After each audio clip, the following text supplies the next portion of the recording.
Class 7ত থকা acid বেছ reaction প্ৰেক্টিকেলটো কৰিবৰ কাৰণে আমাক কাপোৰ ধোৱা ছ'ডা, ঘৰুৱা ইণ্ডিকেটৰ, হালধি, পানী আৰু নিম্বু লাগিব। ফাৰ্ষ্ট অফ অল মই নেমুটো কাটি লৈছোঁ। নেমুত থকা চাইট্ৰিক এচিডবিলাক গ্লাছত লৈছোঁ।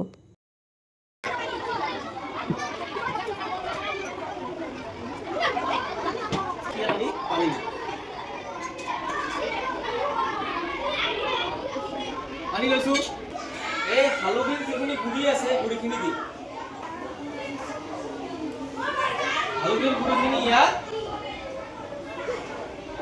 দিছোঁ। এতিয়া চোৱা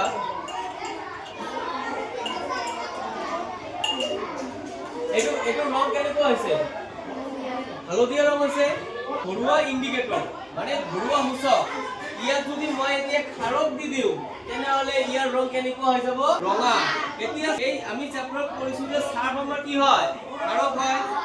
খাৰক এতিয়া মই যেতিয়াই দি দিম কেনেকুৱা কালাৰ হৈ গ'ল? ৰঙা কালাৰ হৈ গ'ল নে নাই? কেনেকুৱা লাগিছে বস্তুটো? কালাৰ কি আছিল? হালধি। এতিয়া ৰঙা হৈছে নে নাই? আৰু এতিয়া মই যদি হাতত যদি এনেকে যদি মিহলাই দিওঁ কালাৰ কেনেকুৱা হৈ গ'ল? ৰঙা হৈ গ'ল নে নাই?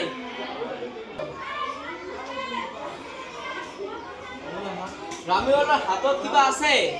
নাই। ৰামিলৰ হাতত মই কি দিছোঁ? হালধি দিছোঁ। খাৰ মিহলি কৰি দিছোঁ।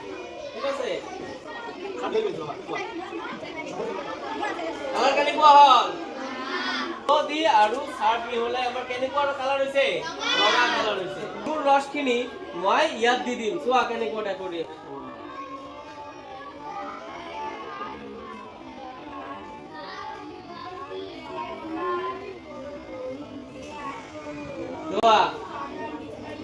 ৰঙা ৰংটো ক'ত গ'ল? আছে ৰঙা ৰং?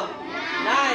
এতিয়া তুমি যিমানে নেমু ৰস ইমানে ফেন উঠি থাকিব। এই চোৱা চোৱা কেনেকুৱা লাগিছে বিক্ৰিয়াটো?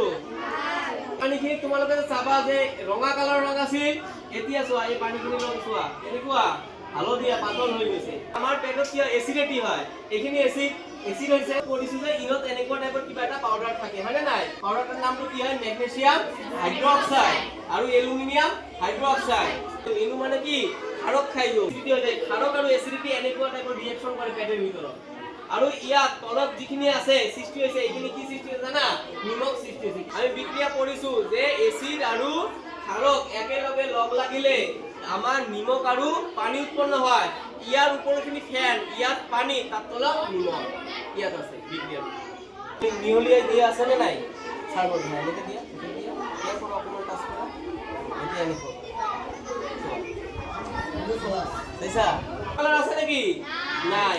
হালধি হৈ গৈছে। আগত এনেকুৱা ৰঙা আছিল, এতিয়া হালধি হৈ গৈছে।